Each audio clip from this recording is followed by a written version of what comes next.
Puji Tuhan, kita akan mulaikan ibadah kita. Mari Bapak Ibu, Saudara yang ada di rumah, persiapkan hatimu, kita akan masuk dalam pujian dan penyembahan kita. Haleluya, puji Tuhan. Terima kasih Tuhan. Oleh karena salib-Mu Tuhan, kami ada. Oleh karena pengorbanan-Mu Tuhan Yesus. Haleluya. Terima kasih Tuhan. Ada tempat yang mulia, anugerah-Mu tercurah, Kau berikan hidup-Mu sebagai ganti dosaku, lebih dari yang kukira, pengampunan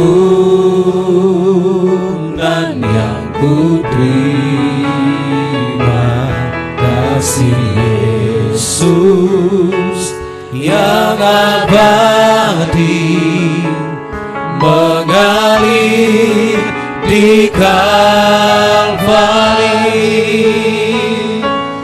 Oleh karena salib-Mu, seluruh hidupku milik-Mu Tuhan. Darah-Mu sucikanku, kuasa salib-Mu pulih. Oleh karena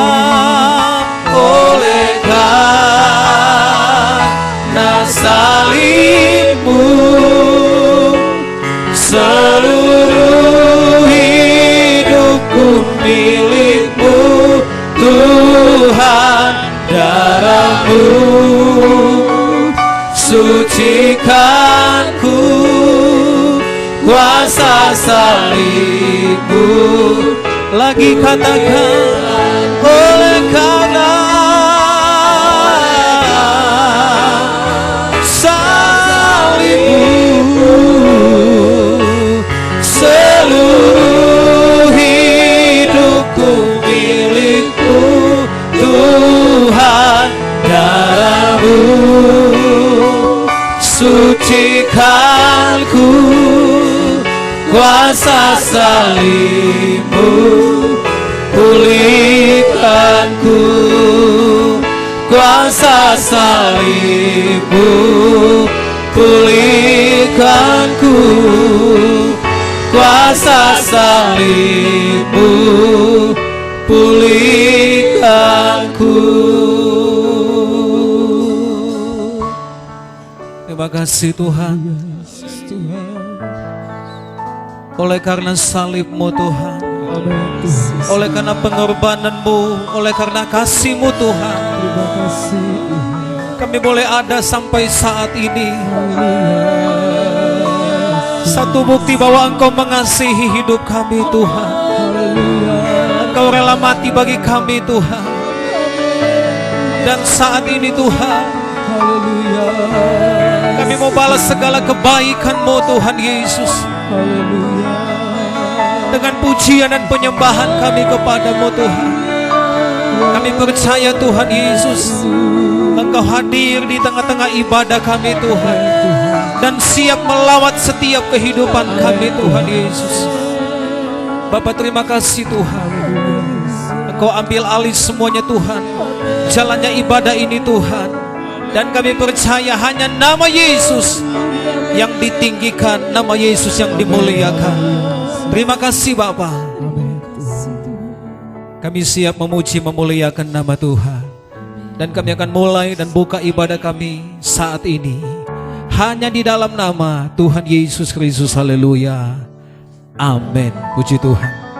Puji Tuhan, kita akan memuji memuliakan nama Tuhan.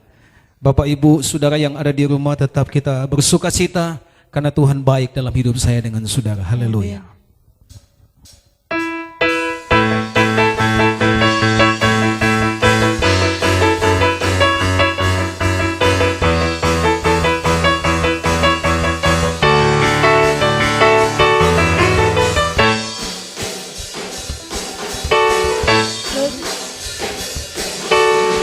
Lebih dari pemenang dalam segala perkara, iblis tak dikalahkan oleh kuasa darahnya. Jika Allah di pihak kita, siapa dapat melawan?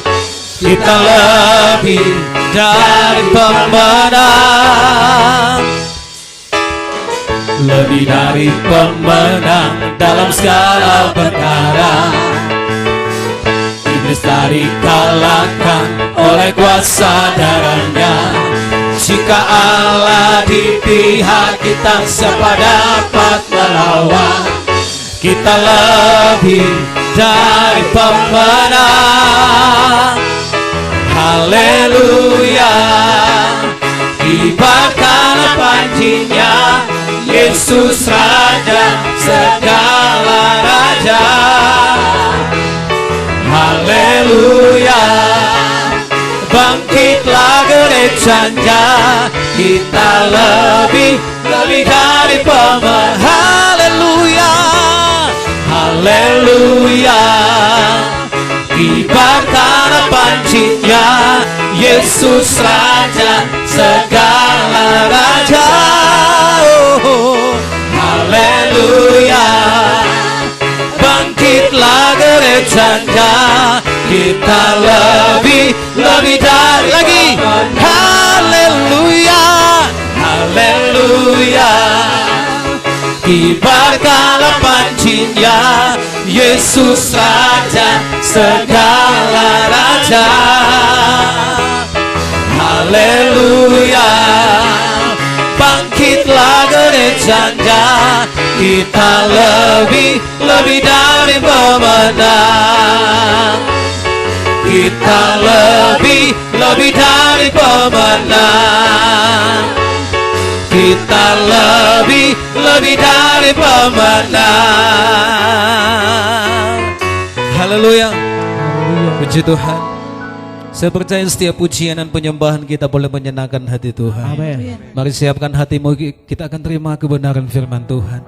Saya percaya lewat kebenaran firman Tuhan boleh memberkati kehidupan saya dengan saudara. Haleluya. Terima kasih Tuhan.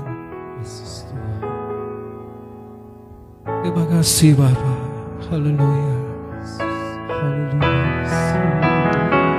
Terima kasih Tuhan, Engkau Bapa yang baik dalam hidup kami. Amin, amin Yesus. Terima kasih.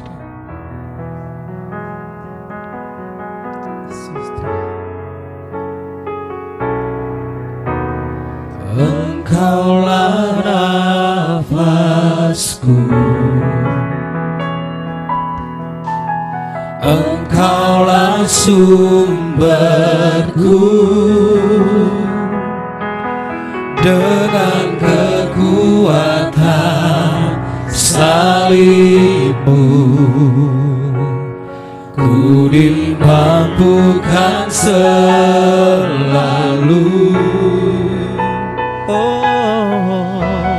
Semua perkaraku, semua harapanku Tuhan, semua harapanku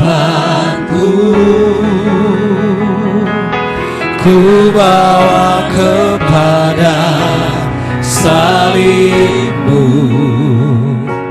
yang menjadi kekuatanku. salibmu telah mengerjakan keselamatan yang besar bagiku. Ku berdiri menyaksikan Kau setia yang hidup dalamku.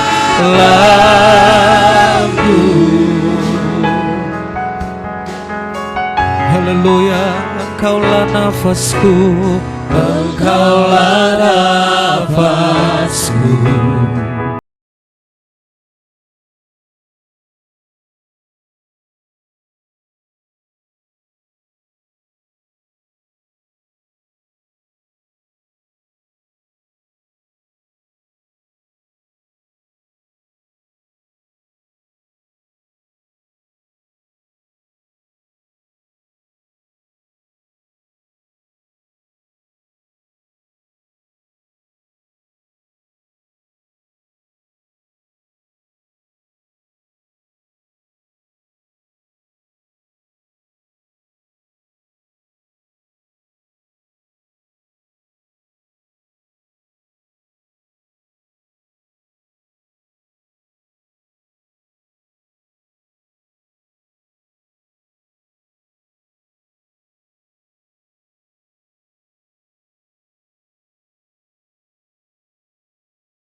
Salibmu telah mengerjakan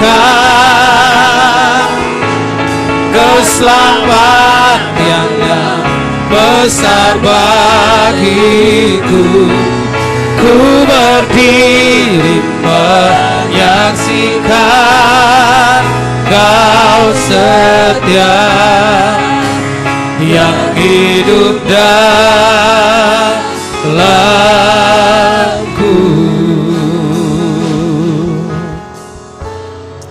Terima kasih Tuhan. Pujian inilah yang menjadi pengakuan kami kepadamu ya Tuhan. Selalu kami bersyukur karena kami punya Allah yang ajaib dalam hidup kami. Kami bangga Tuhan dengan kematian di dalam hidup ini. Kami bangga dengan kuasa salib-Mu dalam hidup kami. Segala perkara dapat kami tanggung melewati banyak hal. Ada lembah-lembah air mata, lembah-lembah kekelaman dalam hidup kami. Tapi berjalan dengan kekuatan salib itulah yang memampukan kami sampai hari ini. Kami tetap melihat tangan Tuhan yang ajaib, anugerah Allah yang besar, kasih Tuhan yang tidak ada batasnya.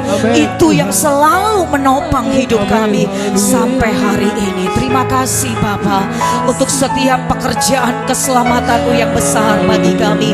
Saatnya kami mau terima firman-Mu.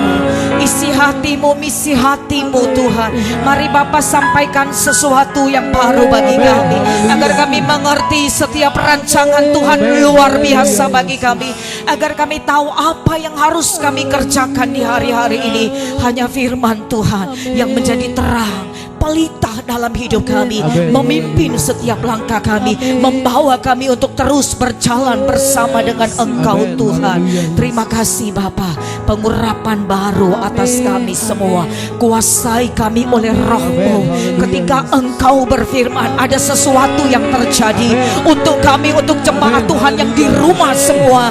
Yang lemah Engkau kuatkan kami, yang susah Engkau hiburkan kami, bahkan yang sakit kami menerima kesembuhan yang dari Tuhan. Yang tawar hati mengalami kesesakan, di dalam nama Yesus ada kuasa yang besar yang sanggup memulihkan keadaan kami.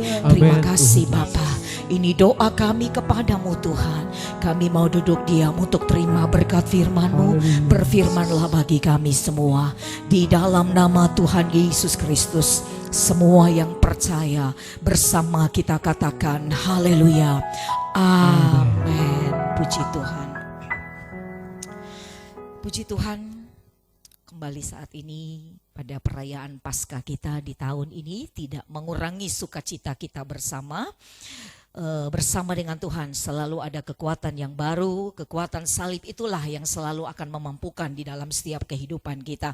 Puji Tuhan, sukacita yang dari Tuhan juga saya percaya selalu menyertai jemaat-jemaat GPD Efrata Kuningan, bagi saudara juga yang lain yang ada di tempat ini yang melihat acara kami ini.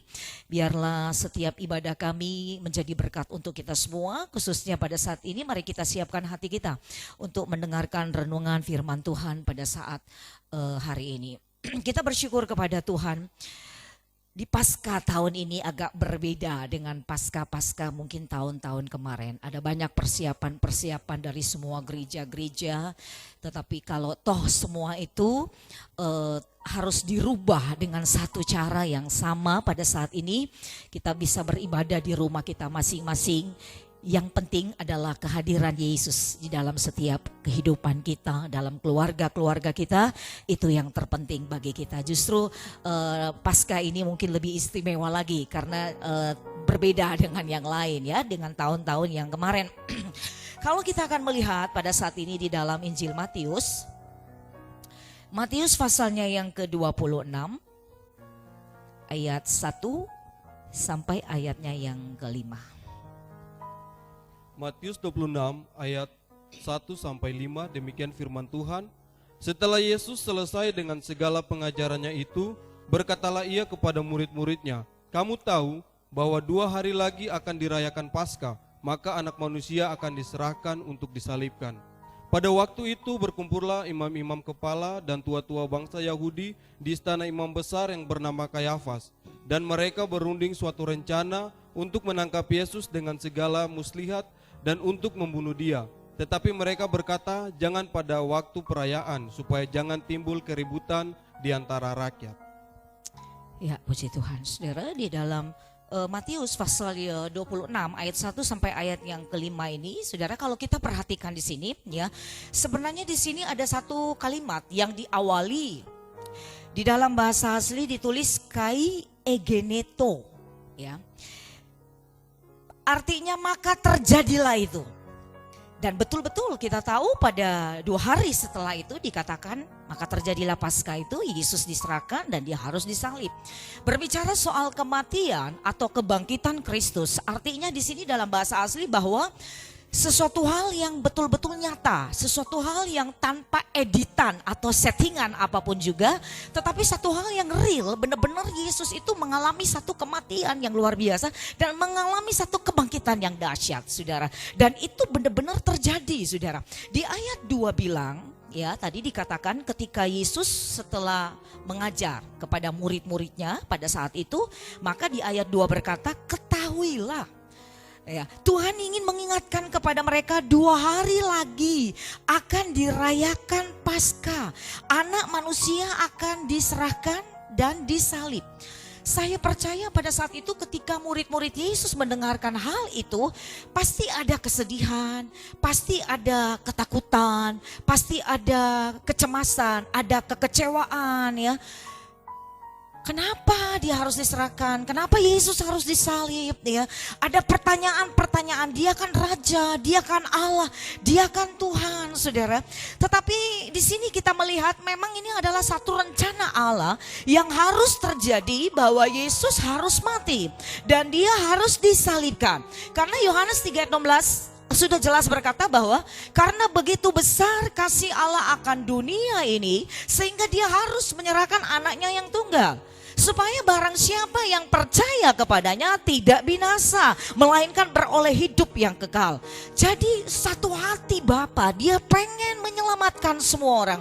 Ketika manusia jatuh di dalam dosa, ada satu inisiatif daripada Tuhan, hati Bapa, ya, bahwa dia harus turun, dia harus serahkan anaknya dan dia harus berbuat sesuatu. Yaitu Yohanes 3:16 tadi, dia harus menyelamatkan dunia ini. Dan bagi mereka yang percaya tidak akan mengalami hukuman pastinya, tetapi akan mengalami satu kehidupan yang kekal bersama-sama dengan Tuhan. Ketahuilah, di ayat 2 tadi berkata, ya, 2 hari lagi akan dirayakan Paskah, anak manusia akan diserahkan. Di satu sisi kita melihat rencana Bapa itu mulia sekali untuk dunia ini, untuk penyelamatan, ya, untuk keselamatan kita. Tetapi di sisi yang lain ada juga rencana manusia. Ya, manusia diberi kehendak bebas, ya. Jadi mereka pada saat ini, ya, semua apa yang ada di hati mereka, naluri hati mereka terhadap anak manusia atau Yesus ini, dikatakan di sisi lain ada rencana manusia yang dipimpin oleh imam-imam besar, ya. Dan dikatakan semuanya tujuannya adalah banyak kepentingan pribadi, ya, berbagai-bagai kepentingan dengan cara-cara kita sudah baca tadi yang mereka harus buat, yang mereka harus kerjakan, mereka harus berkumpul, bersepakat, saudaraku, ya, bagaimana caranya kita untuk membunuh Yesus, gitu, ya, untuk membinasakan dia. Ada cara tipu muslihat dikatakan, dalam bahasa Yunani ditulis kata dolo, artinya dengan cara yang keji, dengan cara yang begitu licik. Ya, mereka mulai menghalalkan segala macam cara. Bagaimana kita ini harus membinasakan Yesus pada saat itu, anak manusia ini. Terkadang, saudara, kita hanya sebatas melihat, tahu, aku punya Tuhan yang mati untuk saya, menebus saya. Cuma sebatas di situ. Kita tahu, kita lihat di film, kita dengar firman Tuhan berkata, dia mati di kayu salib, dia dipakaikan salib, dia bermahkotakan duri, dipakukan, tangannya berlubang paku, dan juga kakinya. Sebatas itu.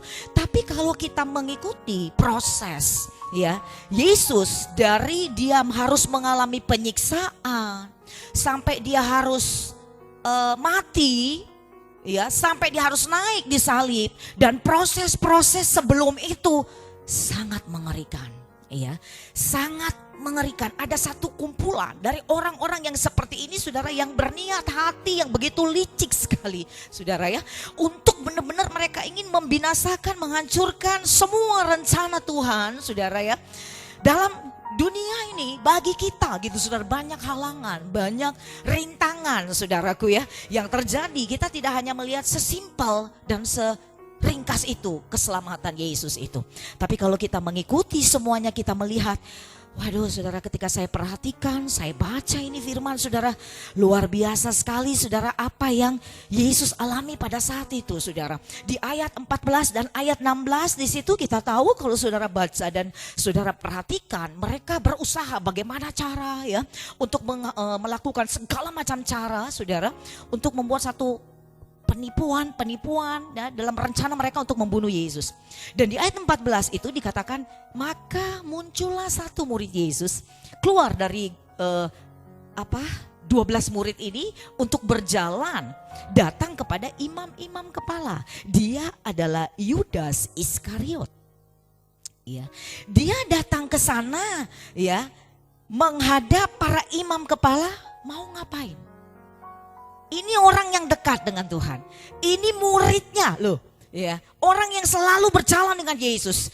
Motivasinya di ayat 15 juga sama untuk kepentingan pribadi. Ya, untuk kepentingan pribadinya, untuk keuntungannya sendiri. Dia berkata, apa yang hendak kalian beri untuk aku? Nah, ini tujuannya, ini motivasinya di ayat 15 itu, ya, saudara, ya. Apa yang kamu mau kasih untuk saya? Apa yang kamu mau berikan kepadaku? Nah, di situ kita tahu di ayat selanjutnya berkata, singkat cerita dia dibayar dengan 30 keping perak, saudaraku, ya. Dibayar dengan 30 keping perak. Asal dia harus berbuat sesuatu untuk Tuhan, untuk membantu para tua-tua ini, dan tujuannya untuk dia mendapatkan sesuatu. Sebegitu jahatnya, ya, salah satu muridnya ini.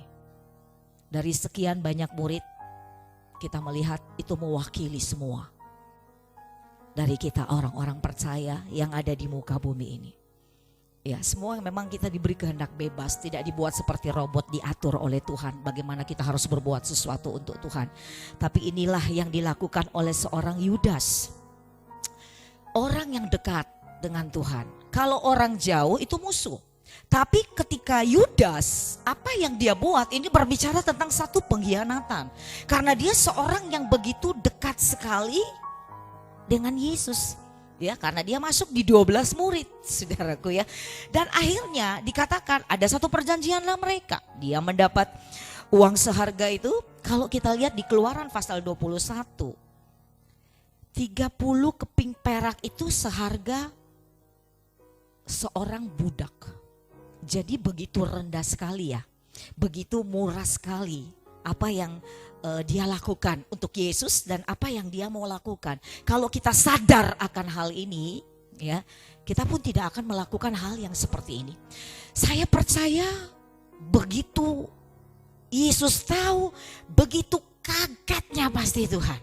Ya, kagetnya kenapa? Wah, ini dia satu murid saya ini gitu saudaraku ya, yang mengkhianati Yesus di dalam proses ya kematian Kristus, ternyata dia terlibat satu ini.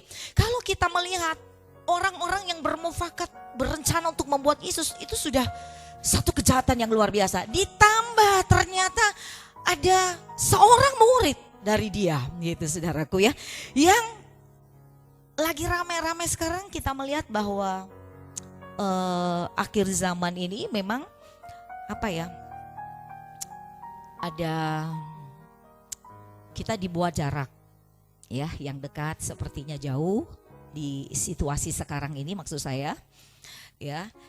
Sepertinya ada jarak, sepertinya salaman juga online, ciuman juga online, saudaraku ya, ciuman akhir zaman seperti Yudas ini saudara ya.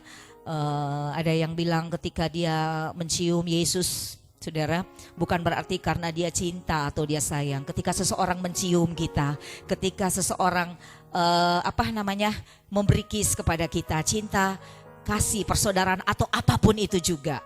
Tanyakan kepada Yudas Iskariot, apakah itu ciuman Yudas atau betul-betul yang sesungguhnya? Karena ada begitu banyak yang didapati orang-orang yang tidak tulus untuk melakukan sesuatu di dalam hidup ini, di dalam segala hal. Ini didapati kepada Yudas. Saya percaya bagaimana hati Tuhan pada saat itu. Orang yang bersama-sama dengan dia, orang yang begitu dekat dengan dia gitu saudaraku ya. Tapi semua itu ada di dalam skenario berjalan untuk menuju pada kematian Kristus. Inilah keadaan Yesus yang sesungguhnya. Kalau kita cuma melihat sekilas kita nggak akan temukan apa-apa. Tapi ketika kita mengikutinya, saudara, di situ saya melihat, waduh, apa yang Yesus alami itu dalam kemanusiaannya dia. Jadi artinya begini saudara, kalau saya perhatikan saudara, dalam proses Yesus disiksa, penyaliban sampai dia disalib saudara ya, semua yang kita alami di bumi ini, Yesus sudah lebih dahulu mengalami dan merasakannya. Jadi kita tidak punya alasan untuk berkata, Tuhan gak tahu sih apa yang saya alami.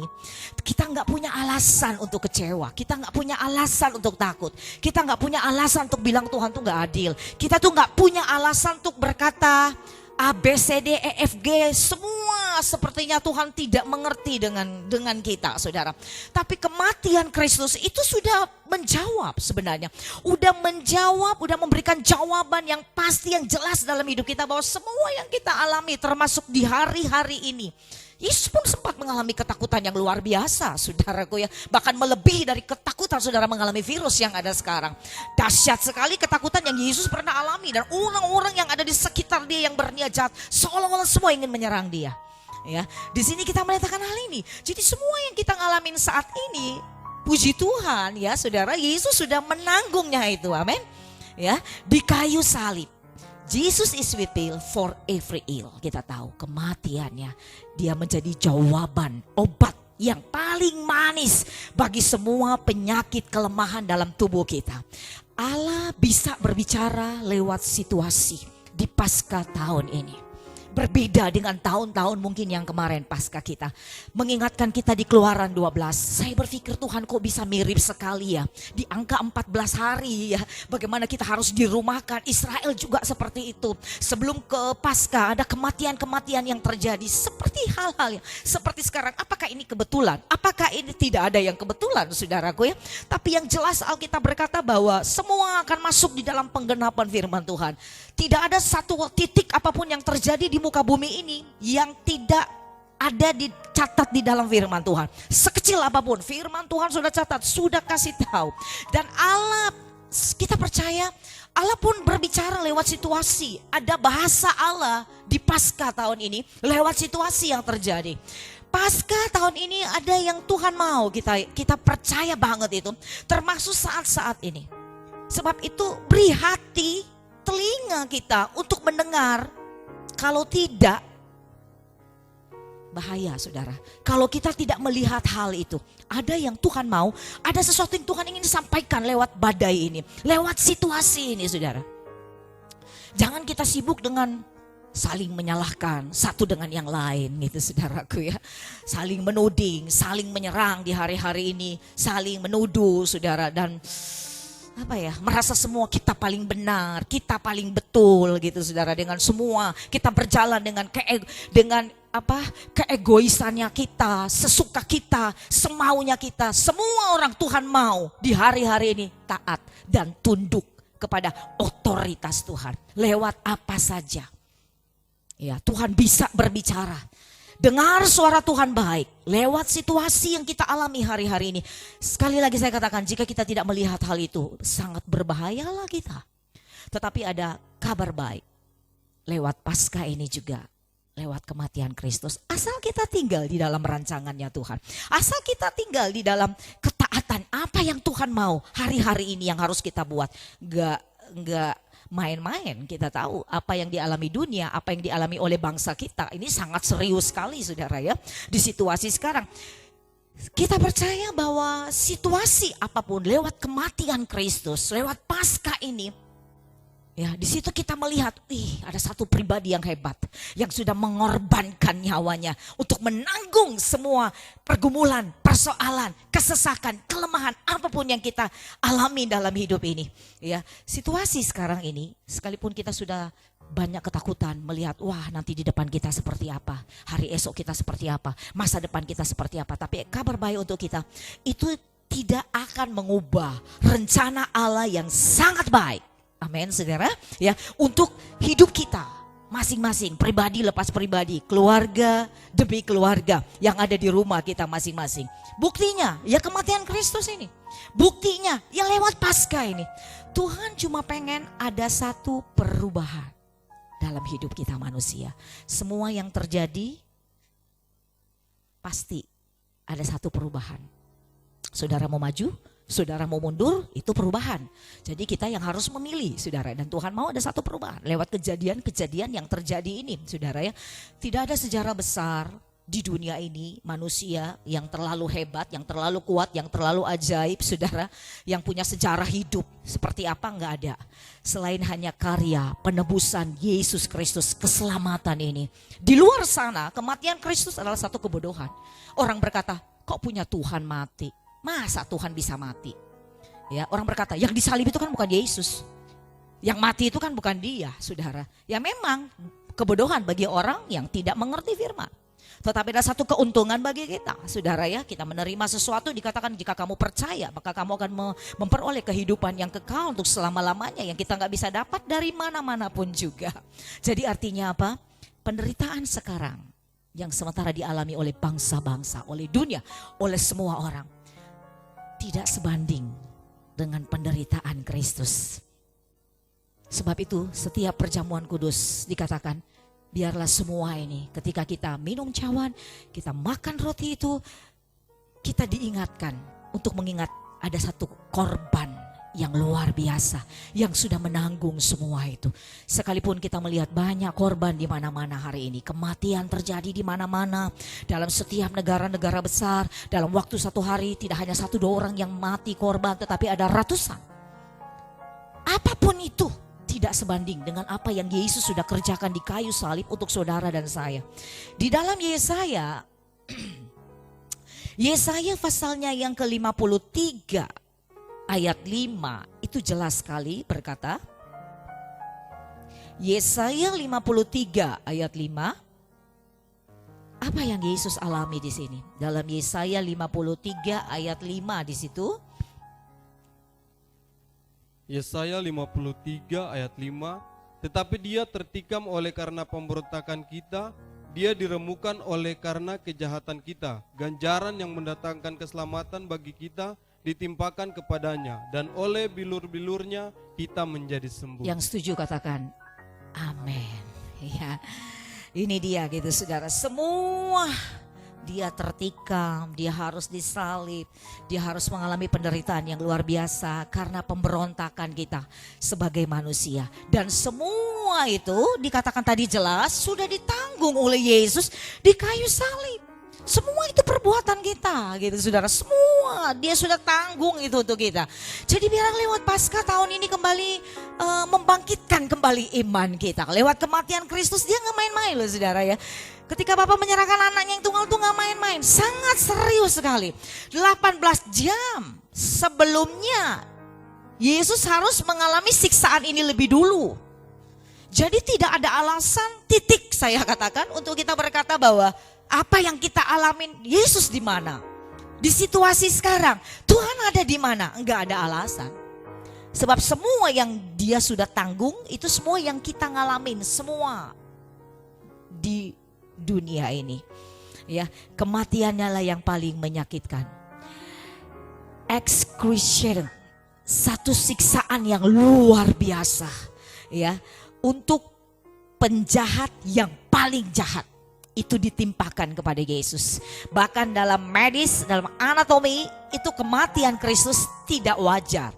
Kematian-kematian hari-hari ini sekalipun kita melihat, wah orang berkata kasihan ya kalau yang mati di saat-saat sekarang ini ketika mereka dikatakan positif COVID-19, aduh keluarga gak bisa lihat dari dekat, kita gak bisa doakan, kita gak bisa lihat dari dekat, kita gak bisa, banyak sekali keluhan-keluhan kita di hari-hari dengan kematian hari-hari ini.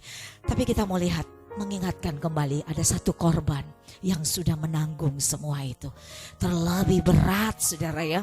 Tidak ada yang sama seperti dia. Dia mengalami lebih tidak wajar lagi. Dunia hari-hari ini pun tetap merayakan, saya percaya, yang namanya Paskah ini. Gereja-gereja ya merayakan setiap tahun.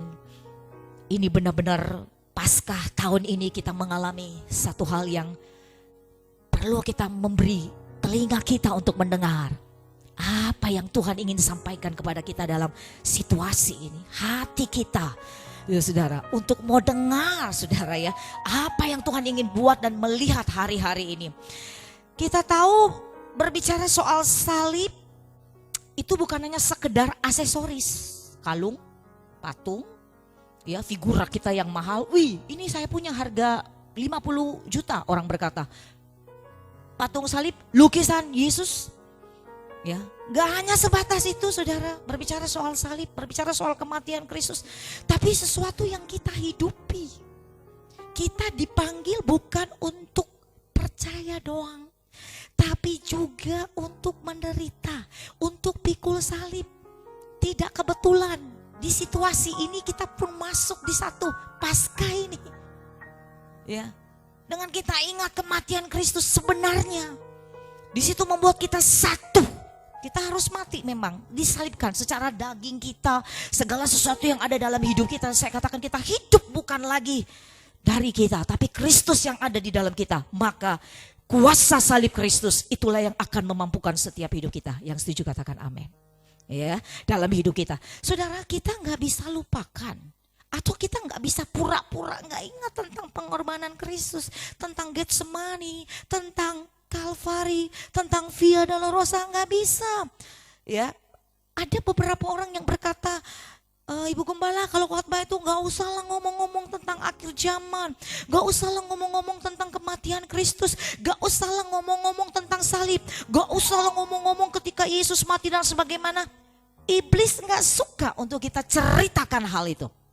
Karena disitulah kunci kemenangan dalam hidup kita. Orang takut, ya, orang takut. Gak usah berbicara Tuhan udah mau datang. Gak usah berbicara tentang penderitaan, jangan. Kita gak masuk di teori kemakmuran. Tapi memang hari-hari ini yang perlu kita bicarakan, saudara.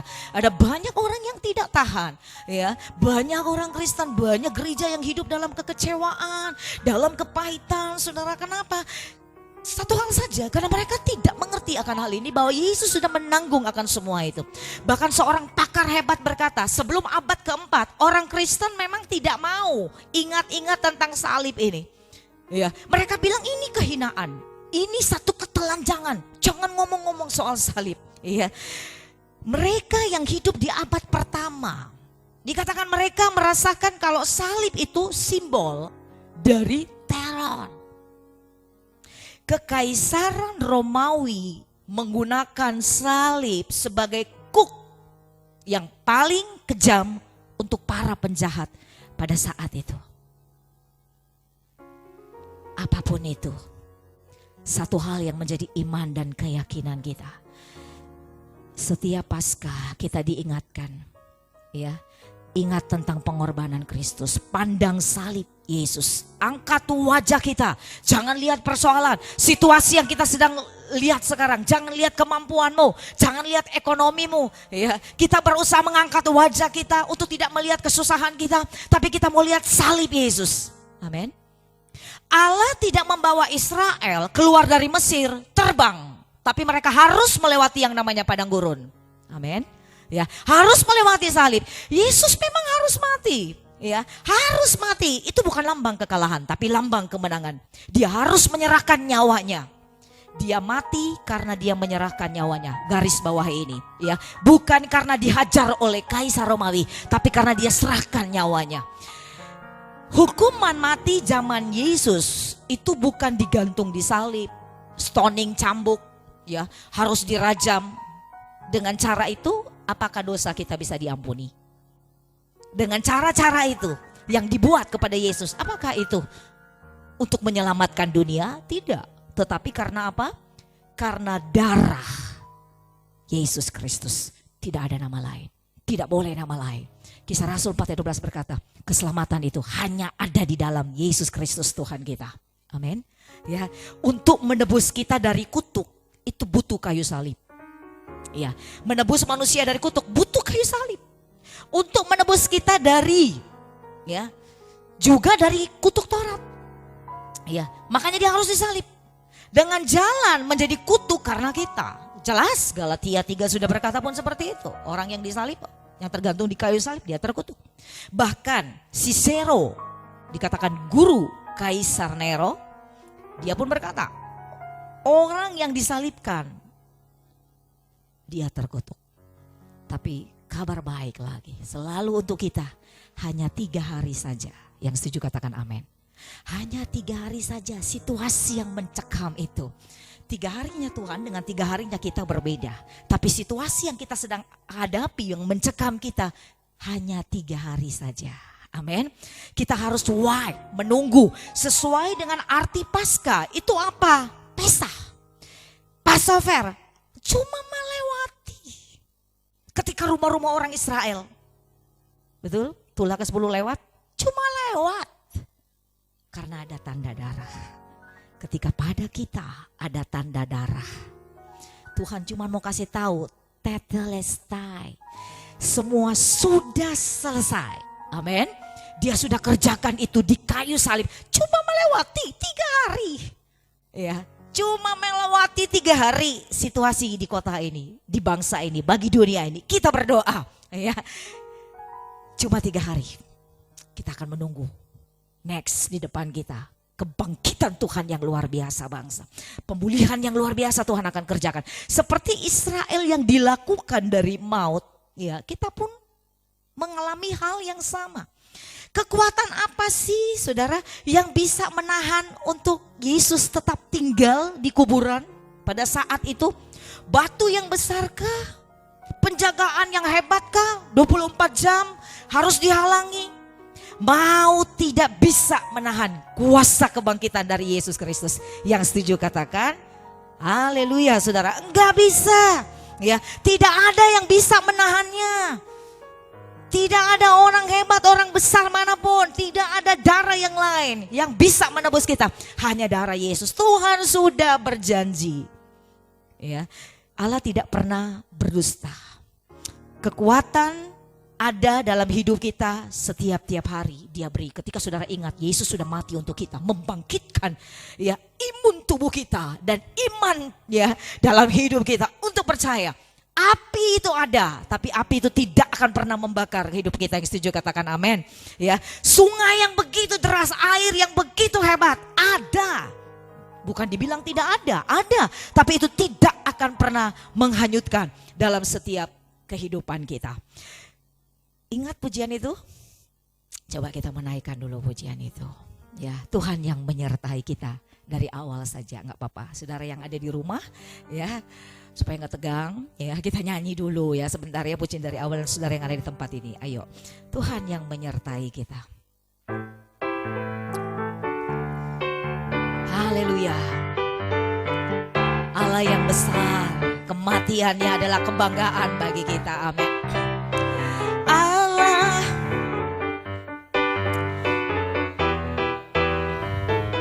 bagi orang benar di hadapannya. Dia ingat akan janjinya kepada kita. Dia Tuhan yang menyertai dalam setiap hidup kita. Dia Allah juru selamat, Dia pembebas hidup kita. Kematiannya memberi satu hal yang dahsyat dalam hidup kita. Kita akan ada janji Tuhan. Dia akan menyertai kita melewati api, melewati sungai. Asal kita mau tinggal dalam janjinya, dalam ketaatan yang Tuhan mau dalam hidup kita. Tuhan tidak pernah berjanji ketika kamu ikut aku, kamu tidak akan sakit, kamu tidak akan mengalami ancaman, bahaya, atau sesuatu apapun dalam hidup ini. Tapi ada perlindungan Tuhan dalam hidup kita. Amin. Dulu manusia takut dengan musuh yang besar, tetapi sekarang beda. Ya, hal yang kecil, cilik dikatakan, yang tidak terlihat dengan mata, ya itu yang kita takutkan di hari-hari ini.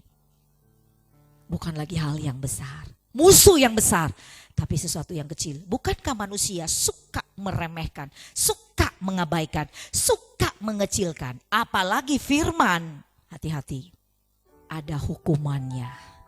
Perlu ketaatan. Yesus taat sampai mati. Kalau tidak, gak mungkin saudara kita akan menikmati kematian Kristus ini saudara ya. Sebab itu perlu ketaatan. Dia dikaruniakan nama di atas segala nama, kuasa yang besar tidak ada di dalam nama lain karena ketaatan Kristus. Mau dengar, kita taat kepada Tuhan. Hari-hari ini kita pun belajar taat kepada para pemimpin bangsa kita. Di dalam setiap daerah, di mana-mana semua surat-surat dikeluarkan semua sekarang. Baik yang berdagang, baik yang berusaha, baik kita yang sering beribadah, saudaraku ya. Situasi bisa menutup pintu-pintu gereja, tetapi situasi ini tidak bisa menutupi pintu hati, amin. Orang percaya justru hari-hari ini keluarga kesaksian, gereja kesaksian, di mana-mana orang bisa memuji Tuhan. Di jalan di mana tidak ada lagi tempat yang tertutup, semua orang mengakui tentang kebesaran Tuhan. Ya, apa yang diminta kepada kita oleh pemimpin-pemimpin bangsa kita, kita tahu mereka adalah wakil Allah di bumi ini. Saudara, sebagai pemimpin kita mau taat kepada mereka. Kita pun punya pemimpin agama. Ya, kita punya pemimpin agama, ada himbauan, ada aturan, ada keputusan, ada ketetapan. Kita mau belajar taat. Mereka pun berasal dari Tuhan, saudara. Ya, sekarang bukan saatnya apa ya? Kita berbantah-bantah, saling menentang. Bagaimana Tuhan yang tidak kelihatan, kalau pemimpin yang kita lihat dengan mata saja, kita nggak bisa taat sama mereka. Itu yang Tuhan bilang. Mulutmu itu loh, bibirmu itu loh, nyanyi, nyembah. Ketika kita di gereja, kita melayani, melakukan sesuatu. Tapi sebenarnya hatimu itu lu jahat banget. Ya, hatimu itu jahat banget. Jangan sampai roh Yudas Ya, itu menguasai hidup kita. Tuhan gak mau orang yang sombong. Tuhan mau hari-hari ini semua orang merendahkan diri, merendahkan hati. Ya, di hadapan Tuhan, berubah dari cara hidup, pikiran polamu yang kemarin merasa benar, merasa bisa. Bagaimana sikap Anda hari-hari ini di hadapan Tuhan dengan situasi-situasi ini? Saudara merasa orang benar? Oh, saya benar Tuhan. Tuhan gak adil melakukan hal ini, ya. Atau saudara berdiri sebagai orang berdosa, orang yang memang perlu belas kasihan Tuhan. Saudara berdiri sebagai orang yang perlu disembuhkan oleh Allah, atau seperti dua orang, pemungut cukai dan orang Farisi yang datang ke bait Allah. Yang satu dengan arogannya dan dengan sombongnya berkata, oh Tuhan, aku sudah melakukan semua yang baik. Aku bukan pezina, aku bukan pembunuh, aku bukan pencatut dan segala sesuatu. Aku sudah melakukan semua yang Tuhan mau. Aku sudah berpuasa, aku sudah memberikan perpuluhan sekalipun gak jujur dan sebagainya. Ya. Segala macam kita sudah berkata itu kepada Tuhan. Kita merasa kita benar. Orang itu yang salah. Itu aturan dia aja itu mah. Ya, kita mulai dengan pikiran kita. Tapi si pemungut cukai, dia datang masuk dalam bait Allah untuk melihat ke langit-langit atas aja. Dia merasa gak layak, saudara. Dia merasa gak pantas. Siapa saya? Ya, saya bukan orang baik. Saya yakin dia pun adalah melakukan sesuatu yang baik. Tapi dia merasa hadirat Allah itu membukakan semuanya bahwa dia orang yang paling berdosa, ya, dibanding orang yang sebelahnya itu. Berbeda dengan orang sebelahnya yang tadi melihat, saya nggak sama seperti dia. Keluar dari bait Allah, satu yang dibenarkan oleh Allah. Orang yang pemungut cukai ini, yang merasa bahwa dia nggak layak, dia nggak pantas, dia perlu Tuhan, dia perlu belas kasihan Allah. Allah mencari orang-orang yang mau merendahkan diri. Dia tidak mencari orang yang merasa hebat, orang yang merasa benar, orang yang merasa terpuji, orang yang merasa kuat. Tuhan nggak butuh itu. Dia nggak butuh. Hari-hari ini coba saudara lihat, dia nggak butuh manusia. Ketika dia bersin saja, kematian di mana-mana. Nah, ini gambaran saya sendiri, saudaraku ya. Nah, ini kita melihat, saudaraku ya. Perlu Tuhan pengen satu pertobatan. Bukan cuma sadar, tapi kita mau berubah. Berdoa, perlu ketulusan dalam hidup ini. Allah muak dengan kejahatan yang tersimpan di dalam hati. Yang mempunyai rencana-rencana seperti awal yang kita sudah baca tadi. Tanpa kita sadar dalam hidup kita. Tuhan pengen ketulusan ya. Tuhan pengen satu. Ketika bangsa Israel pada saat itu 14 hari, mereka harus makan roti tidak beragi. Ada satu hal apa yang Tuhan pengen sesuatu hal yang memang perlu kita bersihkan, saudara, di dalam hidup ini. Kematian Kristus mengingatkan dalam setiap kehidupan kita, saudara. Hari-hari ini kita butuh pengorbanan Kristus. Dan Yesus hanya mau, ya, darahnya itu hanya melekat kepada orang-orang yang percaya, yang membutuhkan Dia, ya, mengakui kebesarannya, bukan orang yang merasa paling benar, paling betul, paling hebat dalam hidup ini, saudara. Bukan, saudara ya. Tidak ada yang datang kepada Tuhan dan merasa dia paling hebat hari-hari ini. Enggak ada. Kita melihat di mana-mana. Para medis, para dokter, presiden, perdana menteri, negara manapun sebelum mereka melakukan pekerjaan hari-hari ini. Saudara lihat kan di medsos semua ada. Mereka berdoa, nyanyi, nyembah, difoto, ya, untuk saling mengingatkan bahwa kita perlu doa-doa. Bangsa, negara ini semua satu untuk bersama-sama, saudara, yang mereka memuji. Gak bisa buat apa-apa. Yang mereka bisa lakukan adalah untuk Tuhan, hanya untuk minta belas kasihan Tuhan. Ketika saya melihat seorang dokter datang kepada satu pasien yang positif dengan kena virus ini, dokter itu pun yang keluar dari mulutnya, berdoa saja ya Pak. Sedih hati ini ketika mendengar. Kembali ke doa lagi. Doa aja ya Pak. Biarkan kuasa dari Tuhan saja yang akan menolong. Kami terbatas. Semua orang hari-hari ini melihat siapa kita. Tanpa kematian dan darah Yesus, kita ada di lingkaran dosa. Amin. Amin, saudara. Nothing. Nol semua, benda mati kita. Hanya dinafasi, dikasih roh, dihidupi, darah dialiri dalam hidup kita. Baru kita disebut makhluk hidup. Ditambah dengan darah Yesus, divine power. Ada satu kekuatan salib ilahi itu dalam hidup kita. kita pun gak bisa bebaskan diri kita. Yang terakhir, firman Tuhan mengingatkan kita, hanya kuasa di dalam darah Yesus yang bisa membebaskan kita, yang bisa menyelamatkan kita, yang bisa mengampuni dan memberikan belas kasihan Tuhan atas hidup kita. Apapun yang terjadi di Jumat Agung ini, saya katakan, kita menunggu besok, next, ke depan, hari depan kita ada sesuatu yang Tuhan akan kerjakan. Amin.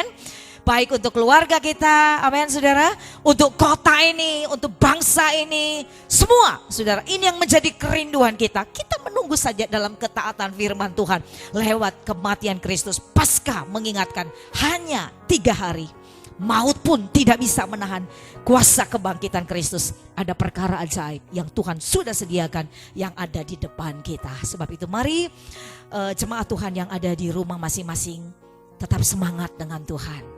Selama kita masih dikasih kesempatan, situasi ini, percayalah, tidak akan pernah mematikan pekerjaanmu, usahamu, keluargamu, masa depanmu, rencanamu. Tidak akan mengubah rencanamu yang baik dalam hidup ini. Karena Tuhan sudah merancangkan perkara yang sangat mulia lewat kematian Kristus di kayu salib. Eloi, Eloi, lama sabatani.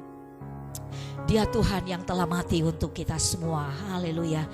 Mari Bapak Ibu yang ada di rumah semua jemaat Tuhan, kita bisa naikkan pujian ini bersama-sama. Haleluya. Makasih Tuhan. Kami bersyukur Tuhan. Dalam situasi apapun kami tetap ingat ada kuasa di dalam darah anak domba Allah itu. Selalu kami ingat keselamatan yang dari Tuhan. Penebusan-Mu segala-galanya melebihi dari semua yang kami alami dalam hidup ini. Haleluya. Terima kasih Tuhan. Telah mati Amin Yesus. untuk kau dan aku. Kami kerjakan keselamatan kami. Kami tidak pernah sendiri, tapi kami punya darah anak domba Allah mengalir dalam setiap hidup kami. Yes, Engkau segala-galanya dalam setiap hidup kami. Semua Engkau sudah selesaikan dan tuntaskan di Kalvari. Semua Engkau sudah selesaikan. Kami hanya melewati. Kami hanya melewati, melalui semua yang ada di dunia ini. Tapi Tuhan sudah menanggungnya semua. Kami tidak takut lagi melewati apapun juga. Sebab kuasa di dalam darah Yesus sudah menanggung semuanya itu untuk kami. Mari dari awal kita katakan, Yesus telah mati. Naikkan iman saudara kepada Tuhan. Lihat apa yang Dia sudah kerjakan. Dia serius dengan hidup kita. Dia gak main-main lewat kematian.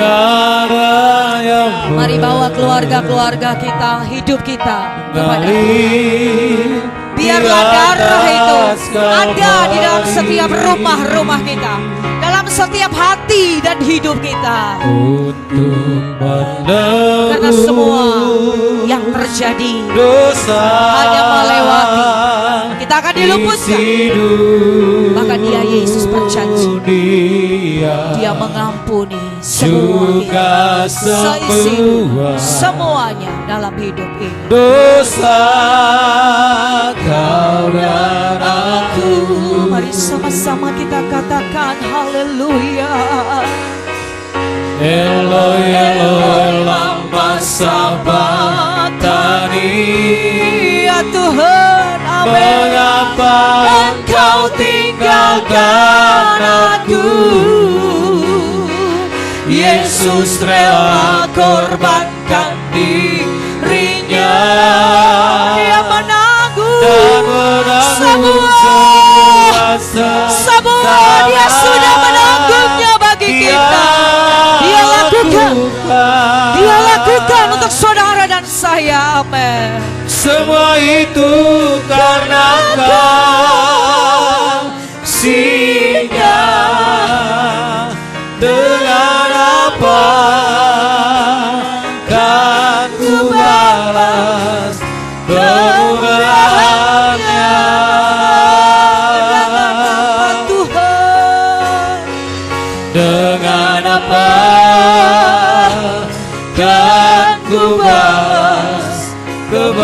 kebajikannya. Mari dengan segenap hati angkat hatimu, katakan kepada Tuhan kita, Eloi, Sabah tadi yang sesungguhnya Dia tidak pernah meninggalkan kita, tetapi Dia selalu ada dalam setiap hidup kita. Amin Tuhan. Mari bersyukur kepada Tuhan. Dia sudah menanggungnya. Dia lakukan. Terima kasih Tuhan. Semua itu karena kasih-Nya. Dengan apa kan ku balas kemurahan-Nya? Haleluya. Dengan apa kan ku balas kebajikannya? Dengan apa?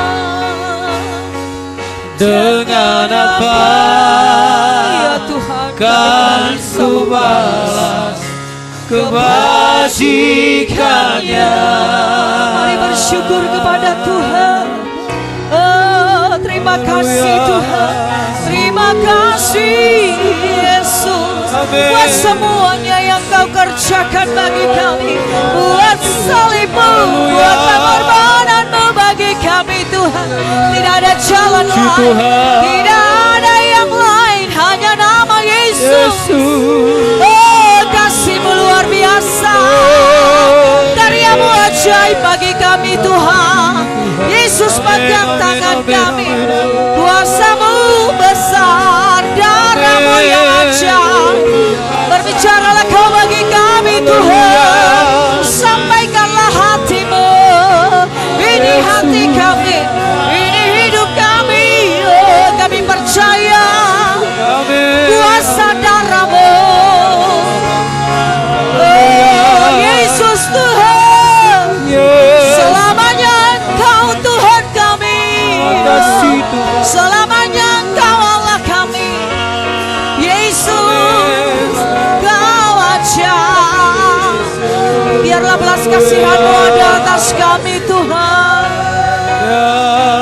Ya Tuhan, ampuni bangsa kami, ampuni kota kami, ampuni kami Tuhan.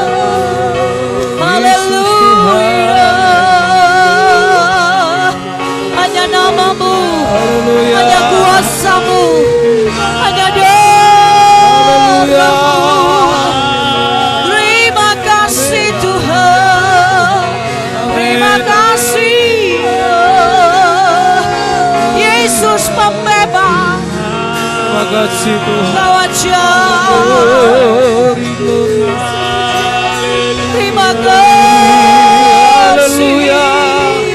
Oh, Yesus. Terima kasih Tuhan. Darah-Mu besar. Kami punya kuasa, kekuatan salib-Mu. Haleluya. Terima kasih. Oh, haleluya. Terima kasih. Terima kasih ya Tuhan. Dalam segala keadaan apapun juga kami yakin dan kami percaya Kalvari sudah mentuntaskan, menyelesaikan semua apa yang kami lewati di muka bumi ini. Ada satu peristiwa sejarah yang luar biasa bagi dunia ketika Engkau menyerahkan nyawa-Mu untuk kami dan dunia ini. Terima kasih Bapa, betapa kami bersyukur. Kami adalah dalam pemeliharaan Tuhan yang sangat sempurna. Janji-Mu adalah ya dan amin dalam hidup kami. Jika kami baik-baik memperhatikan setiap firman, kami taat melakukannya dengan segenap hati. Roh Kudus beri kami kekuatan, beri kami kemampuan untuk kami menjadi pelaku-pelaku akan setiap kebenaran firman-Mu. Tidak hanya mendengar, tapi kami menghidupi setiap firman yang Kau beri. Maka janji Tuhan, kediaman orang benar akan dihujani dengan segala kebaikan Tuhan. Firman Allah ada dalam setiap keluarga-keluarga rumah tangga kami. Darah Yesus ada dalam setiap keluarga dan rumah tangga kami. Suami istri, anak cucu kami hidup dalam jaminan Tuhan yang penuh. Banyak persoalan, banyak kesesakan, ada sakit penyakit, tapi Yesuslah jawaban, obat dalam setiap keluarga anak-anak-Mu ya Tuhan. Jagai hidup mereka di rumah masing-masing, keluarga-keluarga mereka. Kekhawatiran, kecemasan, kepanikan Tuhan sudah lenyapkan. Karena pada rumah-rumah kami ada tanda darah yang memberi satu kebangkitan dalam hidup kami. Percaya yang teguh, Yesus sumber keselamatan dalam setiap hidup kami. Berkat Tuhan ada atas semua jemaat Tuhan. Selalu kami berdoa untuk bangsa kami, Bapa. Kami cinta negeri ini. Selamatkan bangsa kami, luputkan bangsa kami. Para petinggi-petinggi yang ada di negeri ini, hikmat-Mu menyertai mereka. Setiap keputusan yang mereka ambil, Kau tetapkan berasal dari kerajaan, dan semuanya dapat berjalan dengan baik. Nama Tuhan dipermuliakan. Indonesia penuh dengan kemuliaan Allah.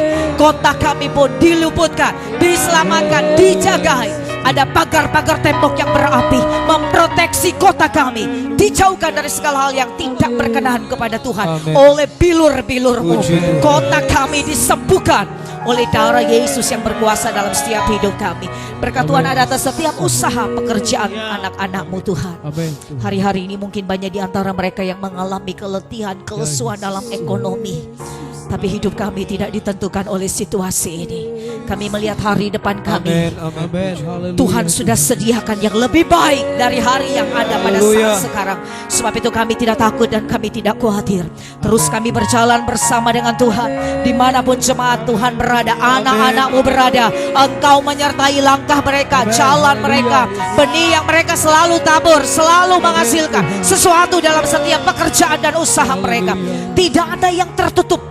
Jika Tuhan yang membukakan semuanya, maka ada berkat Tuhan dalam setiap kehidupan anak-anak-Mu. Sebab itu terimalah berkat Tuhan pada saat ini. Berkat dari Allah Bapa di sorga, cinta dan kasih sayang Tuhan yang Dia beri untuk semua kita. Ada penghiburan di dalamnya, ada keselamatan, ada kekuatan, ada mujizat, ada kesembuhan. Terus mengalir dalam setiap kehidupan kita. Dan apa saja Engkau perbuat di dalam nama Yesus pasti berhasil. Dan Tuhan selalu menyertai dalam setiap pekerjaan-Mu dan usaha-Mu dimanapun Engkau kerja dan melakukan segala sesuatu.